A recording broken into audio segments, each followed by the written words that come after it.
Para saudara dan saudari yang Tuhan cintai, selamat pagi dan selamat bertemu lagi dalam Renungan Harian edisi hari Kamis tanggal 10 September 2020.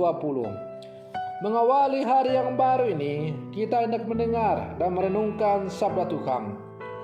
Marilah sebelum kita mendengar dan merenungkan sabda Tuhan, kita berdoa. Dalam nama Bapa dan Putra dan Roh Kudus. Amin. Allah Bapa, sumber kebenaran, semua orang Kau kehendaki merasuk kebenaran. Semoga hati kami terbuka untuk menerima cinta kasih Putra-Mu terkasih yang menjadi jalan kehidupan kami. Sebab Dia Putra-Mu, Tuhan dan pengantara kami, kini dan sepanjang segala masa. Amin.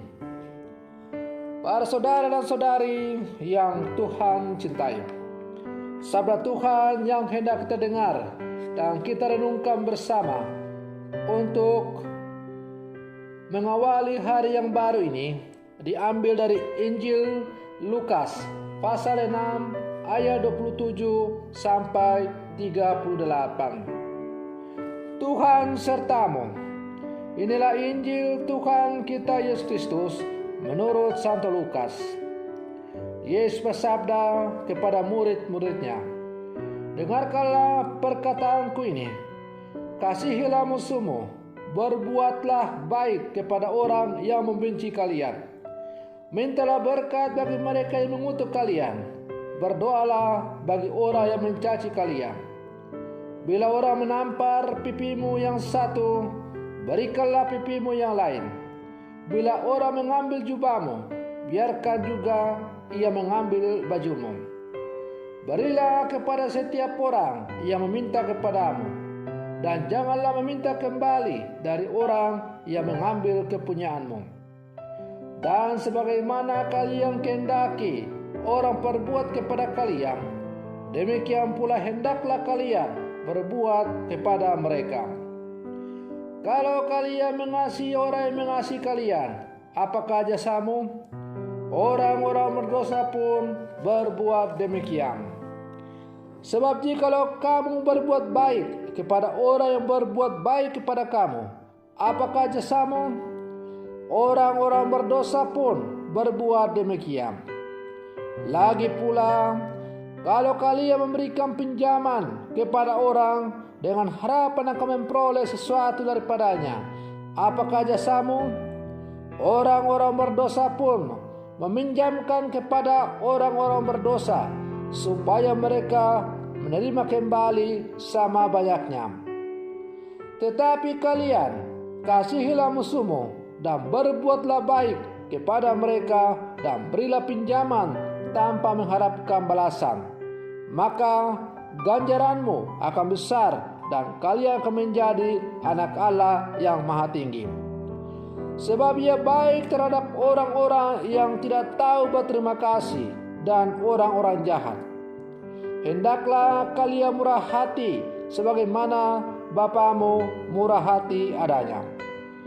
Janganlah menghakimi orang, maka kalian pun tidak akan dihakimi.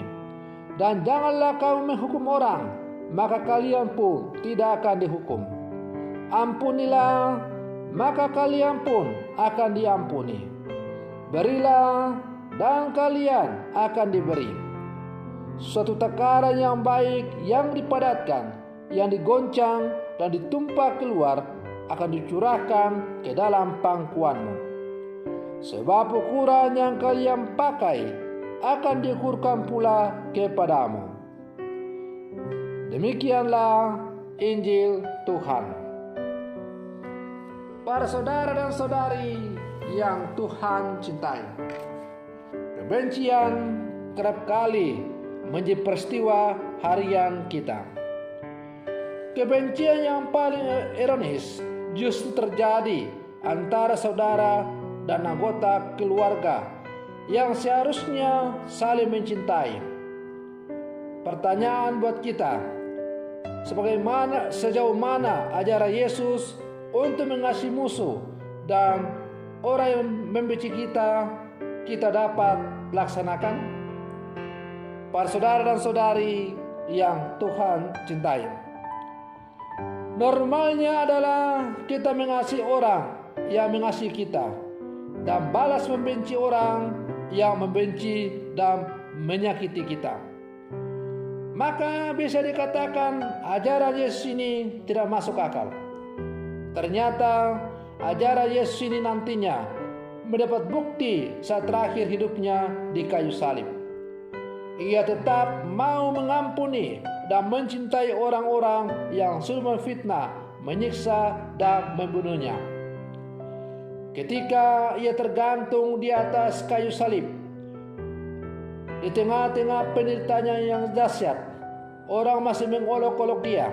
Ia berseru dengan suara nyaring, "Ya Bapa, ampunilah mereka, karena mereka tidak tahu apa yang mereka perbuat."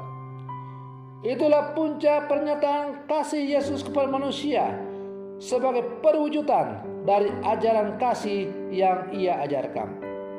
Maka kalau Yesus kemudian mengajarkan bahwa hendaklah kita mengasihi musuh, berdoa bagi orang yang mengutuk kita, dan sebagainya, jangan membalas kejahatan dan kejahatan, itu bukan kata-kata omong kosong yang diucapkan oleh Yesus, tetapi ia sungguh mempraktekkan dalam hidupnya. Karena itu, apa yang mustahil bagi manusia, apa yang tidak mungkin bagi manusia, bagi Allah itu tidak ada yang mustahil. Segala sesuatu itu adalah mungkin bagi Allah. Maka kalau kita pun menjadi pengikut Yesus, suka tidak suka, kita harus mengikuti contoh teladan yang telah diperlihatkan oleh Yesus kepada kita. Para saudara dan saudari yang Tuhan cintai, sikap mengasihi bahkan kepada mereka yang membenci kita sekalipun merupakan sikap dan tindakan Kristiani. Yesus menegakkan hukum kasih ini sebagai dasar dan identitas mereka yang beriman kepadanya. Hukum kasih ini menjadi ciri khas dan keutamaan sebagai seorang beriman. Hukum kasih ini bahkan meretas batasan-batasan logika manusia. Mengasihi tanpa balas jasa, memberikan kasih untuk siapapun, bahkan terhadap musuh sekalipun. Para saudara dan saudari yang Tuhan cintai, dalam kehidupan bersama di tengah berbagai persoalan dan kepentingan, perintah kasih ini selalu aktual. Manusia dengan segala dinamika hidupnya bersama yang lain setiap waktu. Bukan tidak mungkin ada persoalan konflik, persoalan permusuhan, dan dendam dalam relasi dengan sesama. Hukum kasih dari Yesus adalah tawaran dalam merajut harmoni dan relasi cinta dengan sesama.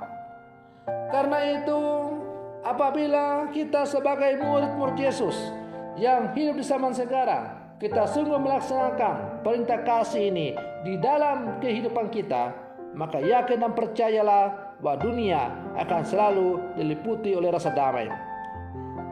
Situasi kita saat ini, di sana sini kita bisa melihat kekacauan, kejahatan, karena orang masih hidup dalam sikap saling membalas. Kejahatan ganti kejahatan, mata ganti mata, gigi ganti gigi. Padahal Yesus mengajarkan kepada kita bahwa kalau kita memutus rantai kejahatan, maka kita harus melaksanakan perintah kasih itu. Janganlah kita membalas kejahatan dan kejahatan, karena kejahatan akan terus beranak pinak.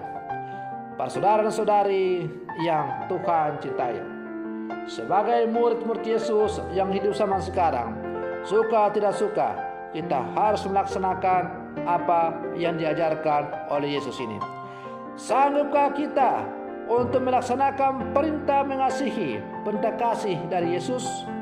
Mari kita berikan jawaban secara nyata lewat tugas dan panggilan kita masing-masing. Semoga permenungan saya di pagi hari ini untuk mengawali hari yang baru ini semakin menyadarkan kita untuk menjadi pelaksana hukum kasih dalam seluruh kehidupan kita. Semoga demikian. Selamat pagi. Tuhan Yesus memberkati.